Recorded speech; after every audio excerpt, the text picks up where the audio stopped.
This is Andrew Whitehead in Colombo with an interview with Mr. Amirthalingam, the General Secretary of the Tamil United Liberation Front. Mr. Amirthalingam, you've spent many hours in talks with the President and other government ministers over the last 2 weeks. Do you believe there's a real desire on the government side for a political settlement? I think the government is desirous of settling the matter. Sorry. Yes. The government does appear to be very earnest about a negotiated settlement of the problem at this juncture. That is what prompted us to continue the dialogue, and we also intend to come back as soon as possible to pursue the negotiations to a conclusion. Have you reached any measure of understanding about the exact powers to be devolved to provincial councils? No, we have not yet reached any understanding with regard to the extent of devolution or the powers to be devolved. There has been a certain measure of understanding with regard to the power relating to internal law and order. Even that has not yet been finalized. Then there has been some discussion on the power relating to lands and land settlement. On that matter also, we got a final paper from the government only yesterday, which we have to study and give our observations. The largest subject of the three lists, that is the list of subjects to be devolved, the list of subjects for the center, and the concurrent list has yet to be worked out. Thus it will be clear that a large field yet remains to be negotiated. And that would include also the unit of devolution. You've been calling for a merger of the Northern Province and most of the Eastern Province. The government will almost certainly resist that. Is there room for compromise there? You see, in fact, the unit of devolution is the fundamental issue which has to be settled before any final solution can be reached. And on that matter, I would like to say that it is wrong to say that we are asking for merger of any two. We are asking that the entire Tamil territory be one unit without dividing the Tamils into two units. That is what we are asking for, and we will certainly not be able to compromise on that matter.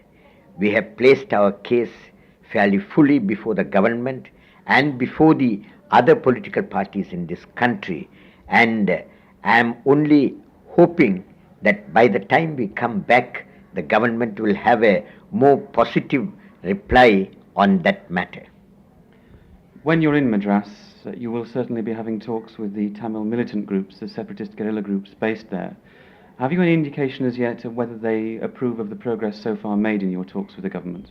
We have had no contact with them after we came here, so I am unable to say what their reaction to the talks so far that have taken place so far is. But we will certainly be talking to them. We did talk to them before we came to Colombo, and we will explain to them the progress made. And we have told the government also that for the dialogue to be meaningful and fruitful, the militant groups also should be brought into the process of negotiation. Do you hope that some representatives of the militants may accompany you the next time you come to Colombo?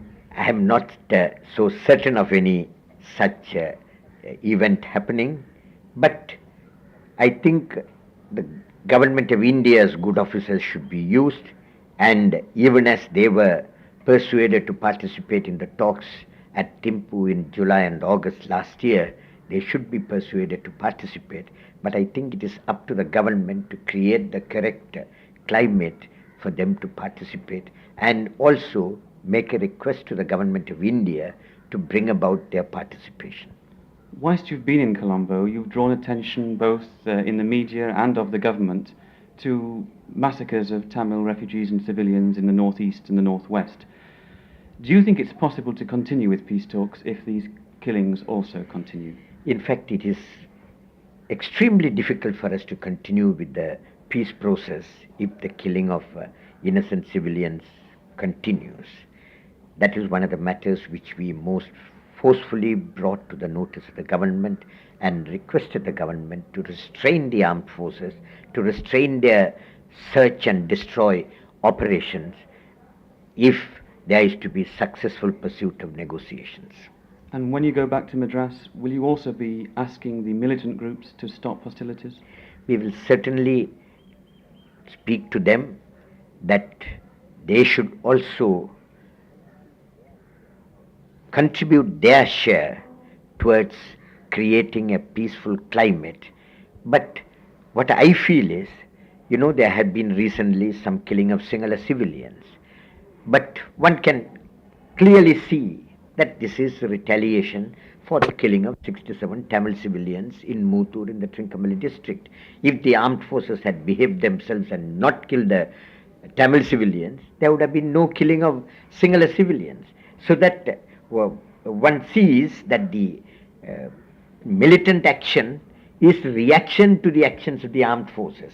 If the armed forces behave themselves, their action will be at a minimum, and I think gradually peace can be brought about. How soon do you envisage a solution if things go well? It is very difficult to say how soon it will be. It depends on how soon an agreement with regard to the unit of devolution is arrived at. That is the most important question. If there is an agreement on that, the other matters we may be able to sort out more rapidly. Thank you very much indeed. Thank you. Okay.